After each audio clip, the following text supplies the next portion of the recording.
BPCL ready అయింది 75,000 కోట్లతో, విన్ఫెస్ట్ 4,000 కోట్లు, చమురు సంస్థలు రెడీ అయ్యి. సరే, నేను అనేది ఏమిటంటే గత ప్రభుత్వ హయాంలో ఒక వెండెట్టా పాలిటిక్స్ చూసాం. సో పారిశ్రామికవేత్తలు జంకేర్ ఏపీ వైపు చూడాలంటే, కానీ ఇప్పుడు నెల రోజుల వ్యవధిలోనే కంపెనీలు స్టార్ట్ అయ్యాయి. మీరు ఒక పారిశ్రామికవేత్తగా, జనరల్గా ఎప్పుడు పారిశ్రామికవేత్తలు గవర్నమెంట్ నుంచి కొన్ని ఎక్స్పెక్ట్ చేస్తూ ఉంటారు, మాకు ఇలా ఉంటే బాగుంటుంది, అలా చేస్తే బాగుంటుందని. సో మీరు ఇప్పుడు ఈ ప్రభుత్వ పాలసీలు ఎలా ఉంటే బాగుంటుంది అని అనుకుంటున్నారు పారిశ్రామికవేత్తగా? అందరికీ నమస్కారం అమ్మా, ఎవరైతే ఇందులో పార్టిసిపేట్ చేశారో. ఇప్పుడు ఏంటమ్మా, ప్రతి ఒక్కరు కూడా బిజినెస్ చేస్తారు.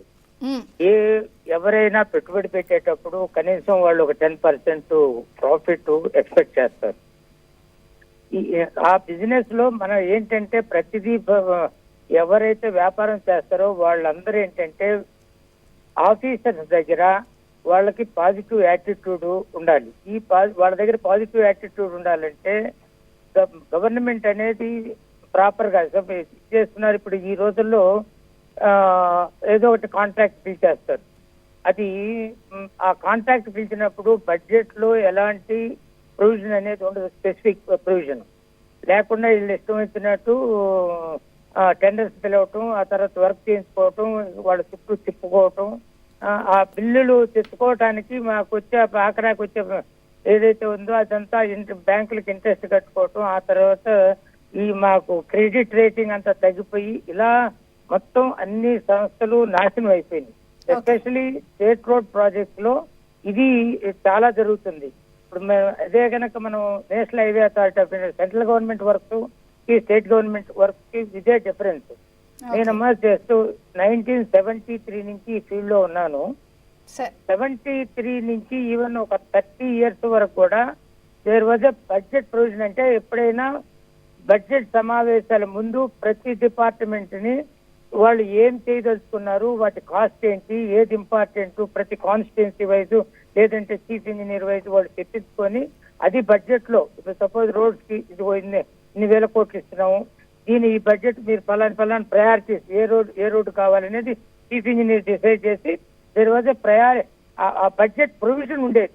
ఎప్పుడైతే ఆ బడ్జెట్ ప్రొవిజన్ ఉంటుందో పనిచేసిన తర్వాత పేమెంట్స్ అనేవి ఆటోమేటిక్ ఎప్పుడు ఏ రోజు కూడా ఒక 20 years బ్యాక్ అయితే ఎప్పుడు పేమెంట్స్ ఆగే కాదు.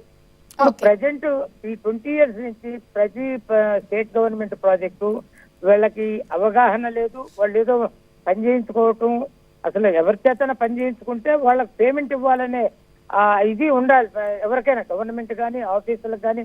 ఆఫీసులు ఏమో తను వస్తాడు, నా పని చేయలేదు, అది అంటాడు ఇది అంటాడు, మళ్ళీ చేసి లేట్ అయితే అన్ని లేట్ వాళ్ళ వల్ల అయితే ఎక్స్టెన్షన్ ఆఫ్ టైం ఇచ్చేదానికి నానా హింస.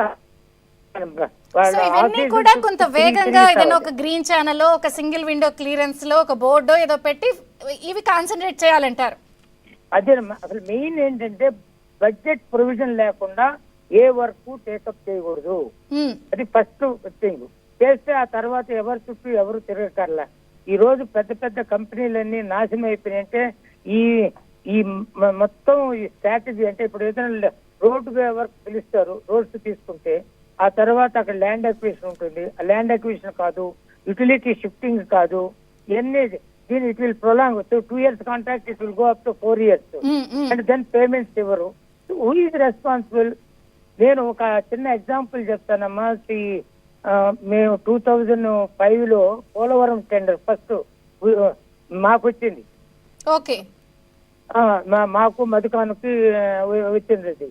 దాన్ని అప్పుడు ఒక్కటే నామ్ దాంట్లో ఏంటంటే మనం ఎంత క్యూసెక్ ఫ్లోకి డిజైన్ చేసి చేయాలనేది ఒకటే నామ్ మీద ఆ టెండర్ వేయాలి. వాళ్ళు అప్పుడు 30 lakh క్యూసెక్స్ డిశ్చార్జ్ కి డిజైన్ చేయమని పెట్టారు. మిగతా అప్పుడు దాని ప్రకారం మొత్తం మేము డిజైన్ చేసి చేసాం. ఆ తర్వాత దాన్ని వీళ్ళు సిడబ్ల్యూసి సిడబ్ల్యూసి పంపిస్తే మేము ఇచ్చిన ప్రపోజల్ అంతా వాళ్ళు they said no you go up to 50 lakh cusecs discharge కి డిజైన్ చేయమన్నారు. సో దానివల్ల ఏమైంది, ఇప్పుడున్న స్పిల్వే ఛానల్ ఆ రోజు 650 meters విడుతున్న spillway channel it went up to 1050 meters.